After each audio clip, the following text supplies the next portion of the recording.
Bonjour tout le monde, mon nom est Marc-André de motocycliste.net et aujourd'hui on se promène en moto Yamaha, plus précisément la XSR 700 2023.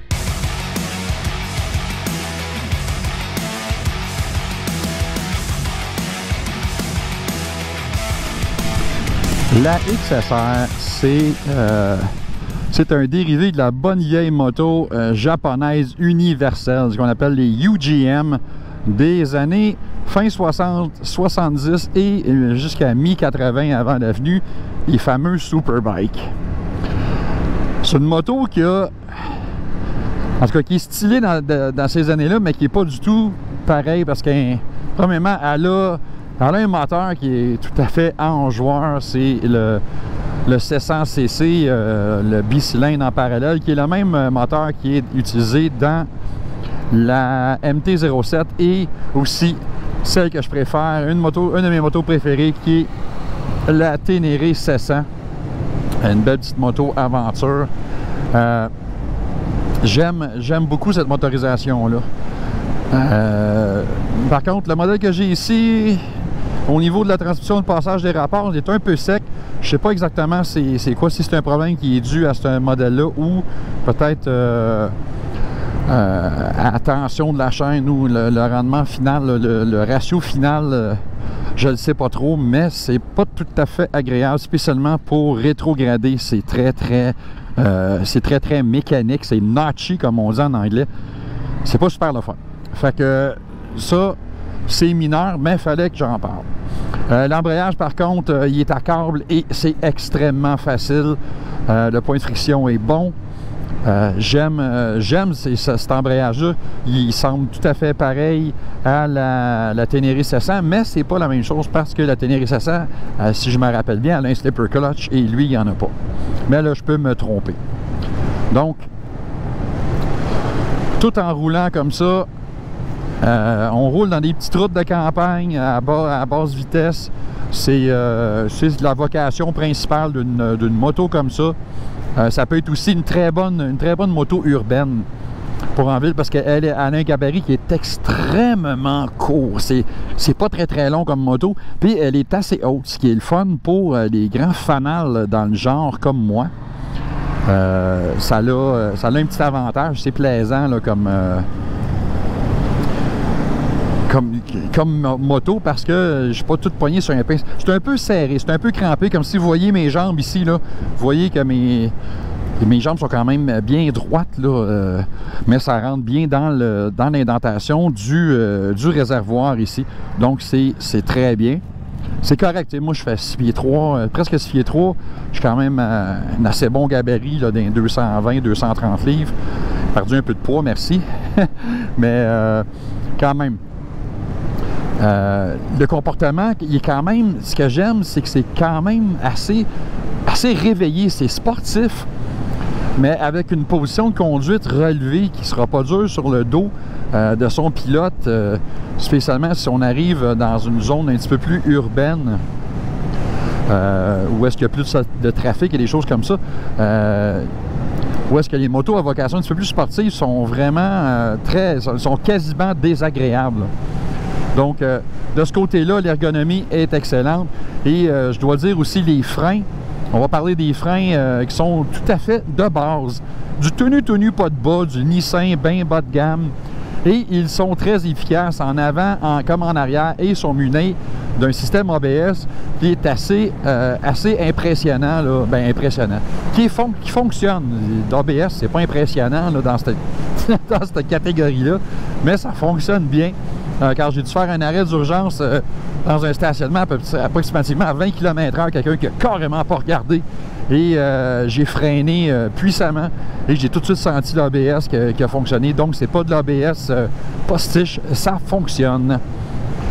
Et j'ai pas regardé c'est quoi les pneumatiques dessus. J'aime beaucoup. Pas bruyant du tout et j'aime la façon qui se comporte pour ce type de moto-là. Je sens tout de suite que c'est pas une gomme sportive, mais c'est plus une gomme sport touring qui fait très bien le travail. C'est précis et en même temps c'est confortable parce que nos merveilleuses routes du Québec sont nuls par contre. Dans bien des endroits comme ici, c'est très bosselé. Et ça nous donne une chance de tester les suspensions. Donc, les suspensions là-dessus, c'est une fourche à avant bien standard, 41 mm. Ça fonctionne bien. L'étagement du valve, là, ce qu'on appelle le valving en anglais, il est bien balancé. En arrière, on a un amortisseur simple, non ajustable, seulement ajustable en précharge. Un petit peu sec, je vous dirais, je le trouve un petit peu sec.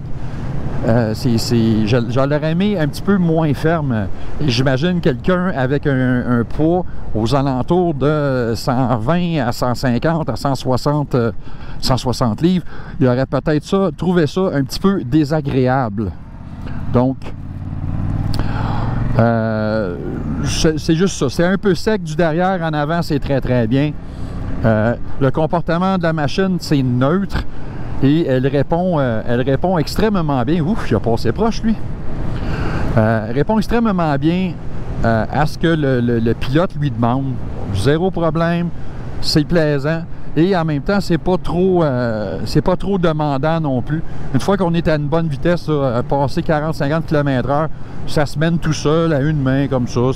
C'est vraiment très très facile d'approche.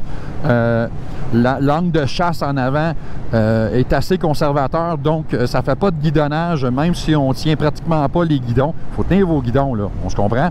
Mais dans le cas présent, ça va super bien. Pas de guidonnage du tout dans les bosses. Vraiment une belle petite moto, une petite UGM, Universal Japanese Motorcycle, qui est inspiré de ça dans ces années-là. Oups, on a de la mauvaise chaussée.